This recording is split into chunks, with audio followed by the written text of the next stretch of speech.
Hello everybody, welcome back to the Malbeefance channel, and this is our continuing replay of the Strategic Command World War I series. I'm playing the I'm playing the Central Powers against a computer-controlled triple entente, or quadruple entente, because Italy has joined the war against the Central Powers. And last turn we had some skirmishing on the Western Front, probably leading up to a major French and British offensives probably in the brewing. So got to get ready for that. And then still some more minor skirmishing with the navies in the North Sea and in the Mediterranean. And happily in the North Sea, things have been going pretty well for the German High Seas Fleet. However, in the Mediterranean, things have been going the opposite of well for the Austro-Hungarian Navy. Hopefully, I'll be able to turn that around. All right. So, if you've been following the series, you know what's going on. If you haven't been following the series, you're new to this, I'm sure you'll catch on pretty quick. All right. So, let's go ahead and advance the turn, and we'll get into turn 16. Loss of Ivangarod reduces Russian national morale, and you can watch that up here on the national morale bar. And then loss of nuts. Now I can't remember the name of the place. Now reduces Russian morale also. Modlin. The name of the place is Modlin. Sorry about that. Okay, Entente naval units still blocking between Scotland and Norway. And German scientists have progress in trench warfare. German scientists develop industrial technology level 1. Mo money. Austro-Hungary develops infantry weapons level 1. Great. They're the first to make that on our side. Got to remember to update the units as best I can. And Turkish industrial technology development, 100%. They got industrial tech level 1 also. Good. They need the money. There's our ledger for the upcoming turn.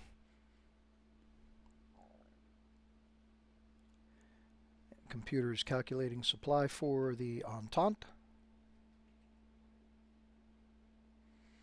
Down here in the bottom left-hand corner, it gives you an idea what the computer is doing while you're waiting. And here come all the destroyers after my submarines. We were anticipating this. We got spotted last turn, so we kind of knew this was going to happen. Good on you. That submarine dived to survive. Now we got some French armored cruisers doing some shore bombardment, and the Russians doing their scouting with their cavalry. Now we had some skirmishing going on pretty much all the fronts last turn, so I gotta wonder if we see any more this turn, possibly a build up to a major offensive. I don't know.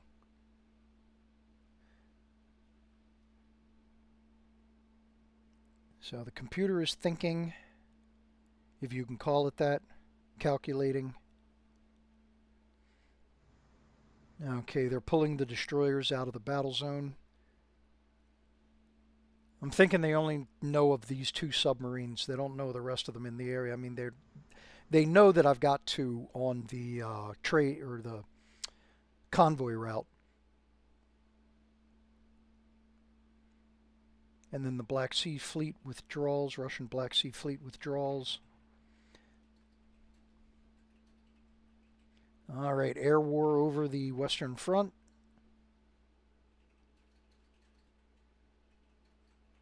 They're scouting out that salient.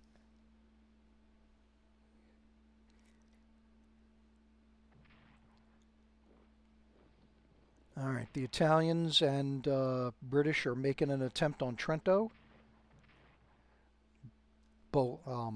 Serbians trying to relieve the pressure on Belgrade. What else are we going to have happen this turn?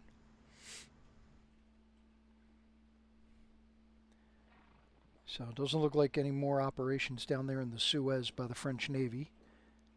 And French infantry shifting around on the front. Not as big an attack on Trento as I was expecting. I mean, that's a big national morale objective, both for the Italians and the Austrians. So I'm expecting a lot more pressure put on there. That's one of the reasons why I'm trying to get that German infantry corps down there to relieve the smaller garrison.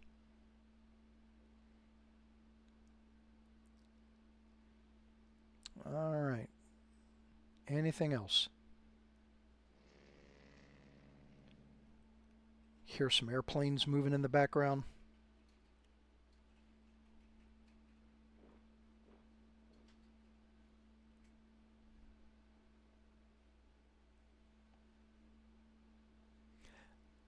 I'm surprised the Italians haven't occupied this hex yet.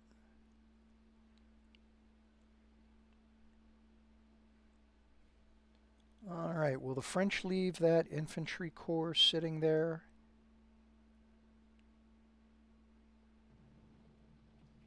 All right. So it reports my submarines interdicting trade routes, or excuse me, convoy routes. Entente Scottish blockade. So I didn't see a report of distant blockade between the UK and Greenland. So where are the Allied ships if they're not there? Mamel damage from bombing. Took out 13 points on the Egypt to UK trade route and only 3 points on the UK to Russia trade route. I get another airship. Zeppelin. Now the Zeppelins have some pretty good range, so I can actually deploy him back a pretty good distance behind the front, and he'll still be able to be used effectively. And it looks like that's it for reinforcements. Okay, so we'll start on the Western Front. So we'll go ahead and shift these guys out so they can go ahead and they can take a break and get reinforced. Elite reinforcements for that unit. Okay, what do we got going on down here? 2 to 3, 2 to 3. So that's a potential 6. And bring up 2 units. Yeah, let's do it. Alright, so let's scout him out. And there are the interceptors. There are my escorts. My escort squadron's pretty shot up. I need to get them repaired. Since they did a mission, I'm not going to be able to do it this turn. So let's do this.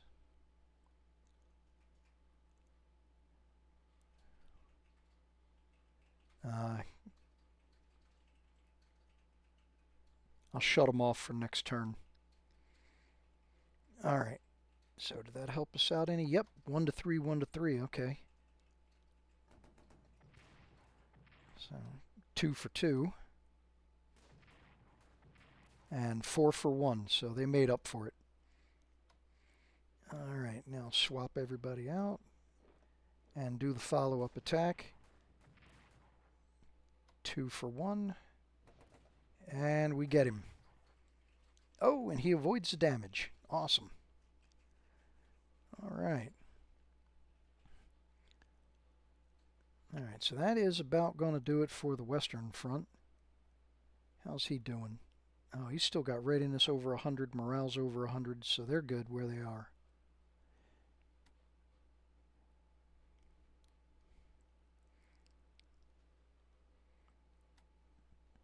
Alright, so we're doing pretty good on casualties on the other fronts. So I'm going to go ahead and I'm going to splurge on the High Seas Fleet while I have the opportunity to do that. Now, I don't know if you caught that. The dreadnought here, the Rhineland, so they were damaged 6 points. And when I hit the max repair button, it only gave me 5 because that is the maximum amount of repair that you can do at one time for naval units, regardless of the size of the port that they're in. And that was an expensive repair too. That was like 93 production points. Excuse me. Alright, I can't get him into port. I'm using this one for that submarine up there. Alright, he can reach there.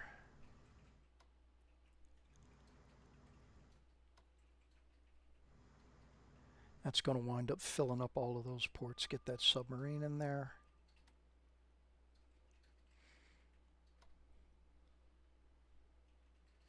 No. Get the carrier in port. There we go.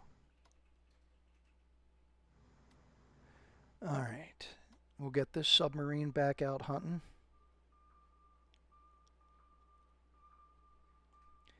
And then check supply on these guys. They ought to be good. I mean, there might, yep, there we go. There's a 9. I think that's probably going to be the worst. So we got one more 9 here. So let's do this.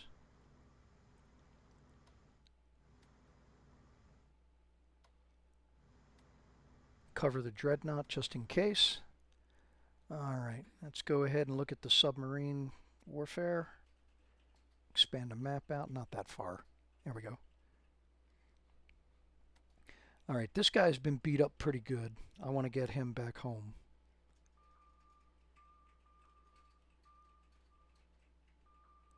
There we go.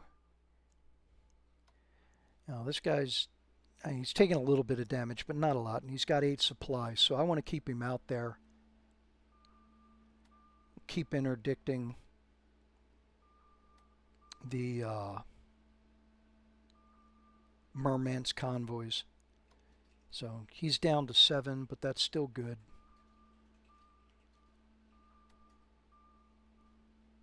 Alright, so now I got 4 submarines on that convoy route, so that ought to be good for interdicting a lot of supplies going to Russia.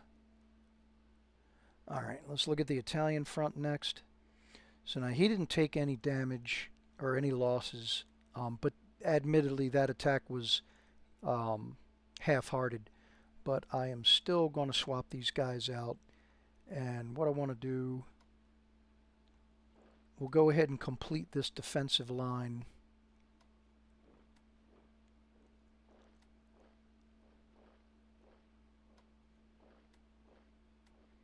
And then since the Austrians have level 1 weapons, we'll go ahead and upgrade what units I can.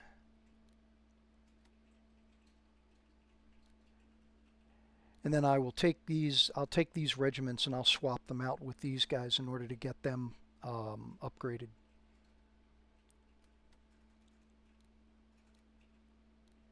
Get him upgraded.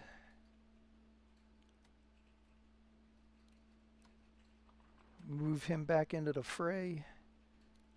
I'm hoping that the Austrians will make a breakthrough in artillery next turn, and once that happens I can upgrade him, and then I'll finally be able to move on Belgrade. I mean, I could attack it now. These 2-to-1s, I suffer a couple of heavy losses with 2 of the corps, and then the rest of the corps should be able to take the city, but I'd rather not take the casualties if I can avoid it.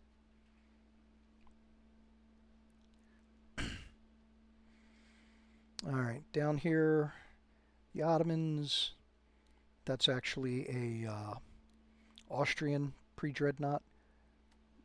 Get him repaired. The ex-Goeben, what do they call it now? Yavuz Sultan Selim. Okay, we're just going with Sultan. Alright, get my mines deployed again. Then get him out of there.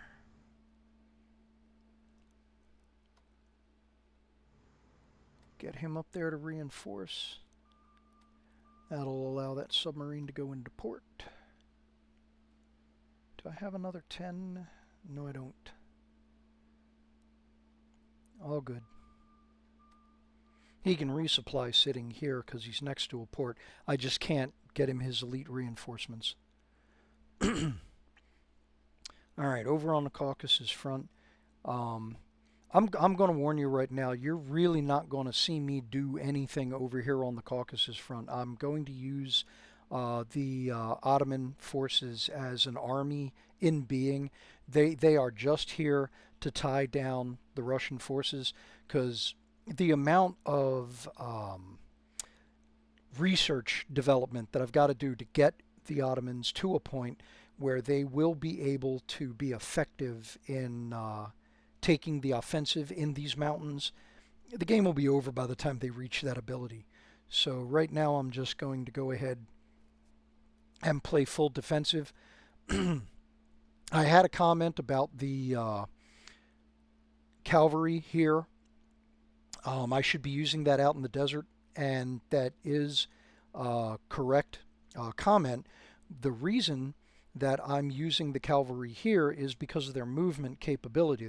There's two reasons. The first is that they've got two movement points more than the infantry corps, and the Russians do have the ability to punch through this line if they commit to it.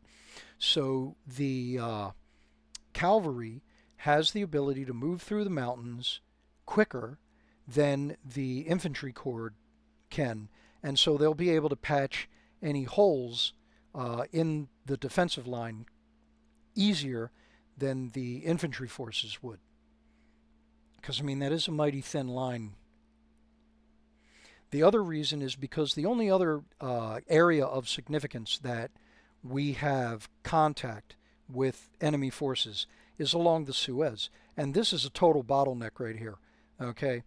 The UK has not yet committed the necessary forces to break through my little defensive line here, and the Ottomans do not have the strength to get through the UK defensive line. There are units.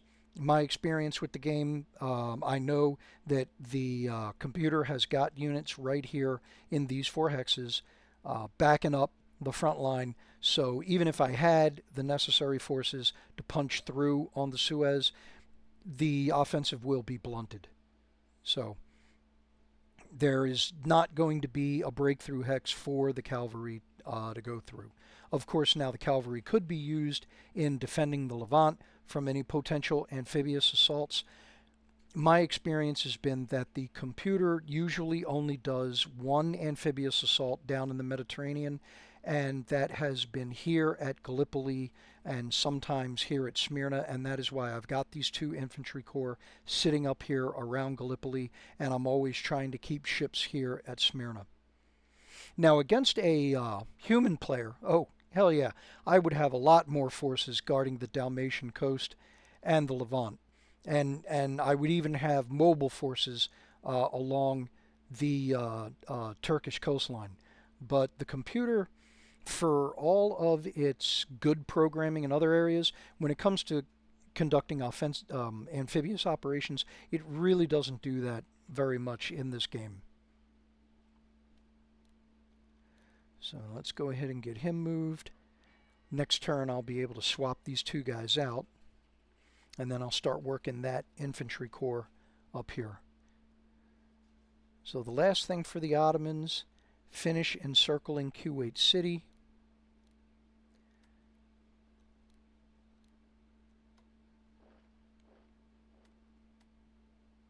And then we'll go ahead and we will wait out the supplies of 2nd Detachment here in Kuwait City, and then once they're down to 0, they'll go ahead and they will take Kuwait City, and that'll free these guys up. I need a couple of the garrisons over here in order to guard against guerrillas. Let me show you. So you got 2 units here that can pop up. Now, they're not available until 1916. That's why I'm not doing anything about it now.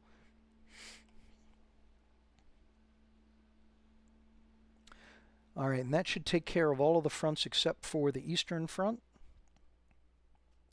So let's go ahead and move on to the main event. Now, I'd like to go ahead, the units that are not in contact with anybody, I can upgrade them.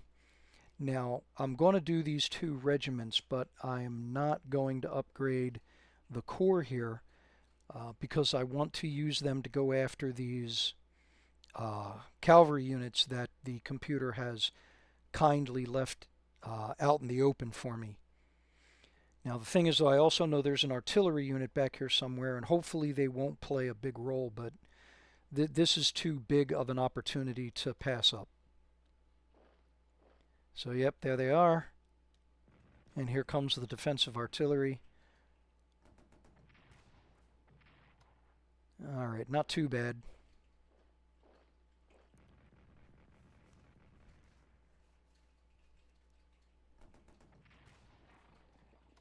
And yeah, so they only wound up doing 3 damage instead of the potential 4, and that probably has something to do with the defensive artillery, amongst other things. I'm sure there's a number of other factors, the terrain and all of that. But luckily they did not take any damage, so that's good. But because he retreated, I can't follow up the attack with other units.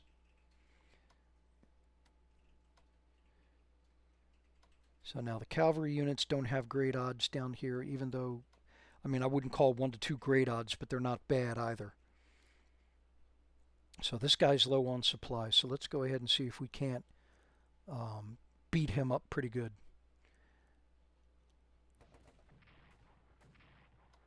Alright, that was 1 to 2. That was not bad. Oh, nice. 0 for 4. That was good.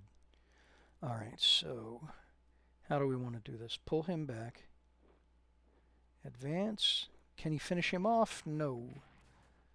Didn't think he would. Alright, so that means we go this way. Swap them out. And there we go. There's a kill. That's a kill. Whoops.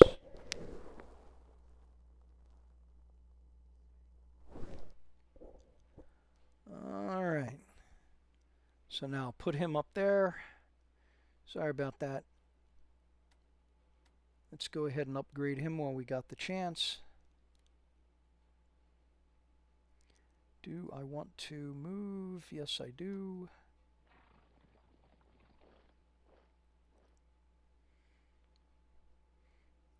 Okay, so now I got a couple of options here.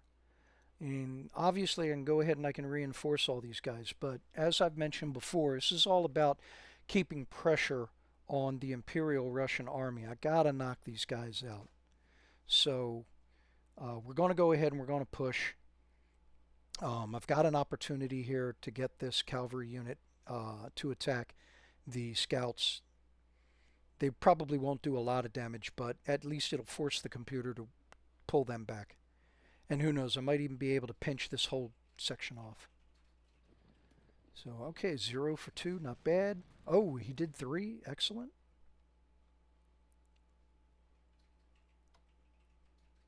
And then can I get...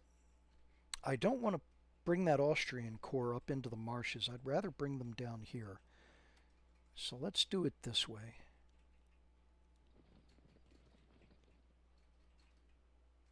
Bring the German cavalry up.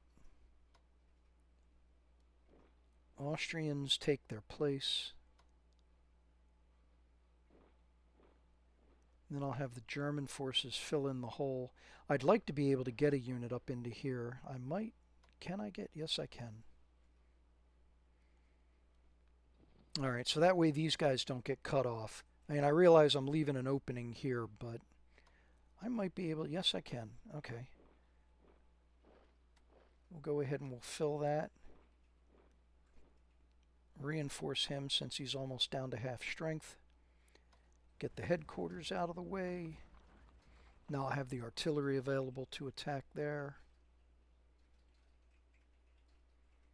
Alright, anything I want to do out here? Yes. Can he scout him out? Yes, he can. Awesome. So let's do that. Alright, 1 to 6. And 1 to 6. Ah, there we go. Alright, can he advance? Yes, he can. Awesome. So now we've surrounded Grodno.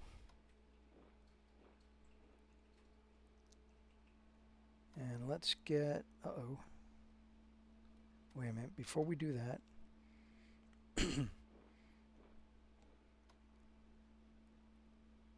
How far can he get?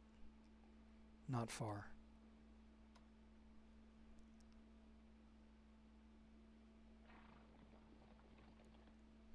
He can entrench. They can entrench. They're already entrenched. I can't move him any further, so I might as well entrench him for his own safety. These guys can fill in the blanks.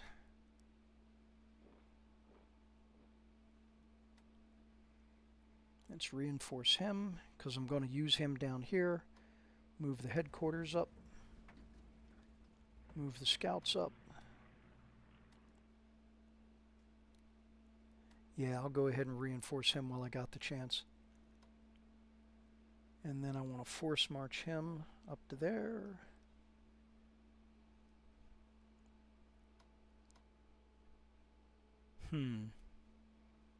Do I want to do that? And that'll be it for him. That'll be his last movement point. Yep, let's keep the pressure on. Oh, not bad. Alright, now what about here? No. Alright. Let's advance, see if we can do some damage. Yes.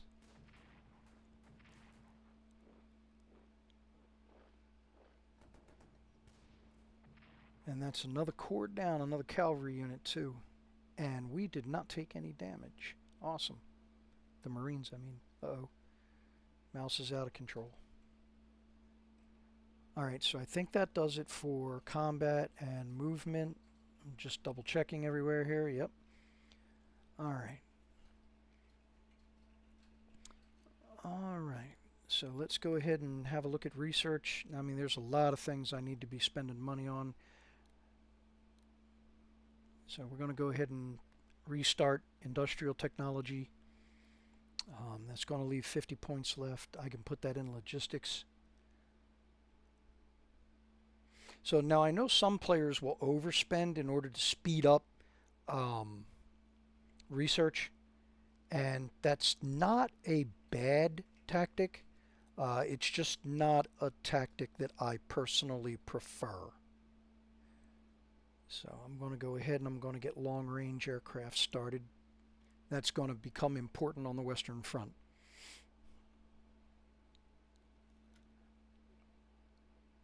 Alright, so yeah, so artillery weapons, they're about to make the breakthrough there. Do I have enough?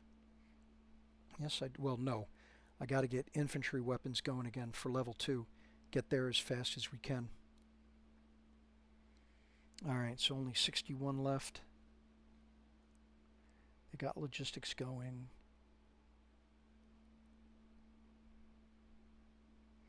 Oh, airship. My future strategy against Italy is going to require the Austrians having some decent airship technology. Alright, so that takes care of Austria. Now moving on to Turkey. They are working on level 1 weapons. I need to command and control is at level 1. I need to get it to level 2 minimum. Infantry is about to break through. I could speed up industrial technology. I mean, I've got enough to do both. So let's do this. Speed up industrial technology. Put one into spying, because my other two countries don't have anything in spying, and I'm falling behind on that one. I got to get points in there as well. And as I mentioned before, all of these are important. Some of them are more important than others. It's just that you only have so much money. There's only so many resource points to go around, so you have to pick and choose. You have to set your priorities. For the particular strategy that I am employing, infantry weapons, trench warfare, and artillery are the three top dogs, followed very closely behind by industrial technology and logistics. Depending on your strategy, those priorities are going to change. All right, so that does it for this episode. As always, thank you for watching. If you made it this far, please leave a like, drop a comment if you have a question, um, or you want to share your strategy for those of you that are familiar with the game. And then please be so kind as to go ahead and subscribe. It helps grow the channel. So we're up to 25 subscribers. Let's see if we can push that to 30. Okay, thanks again, and I'll see you on the next one. Wrong button.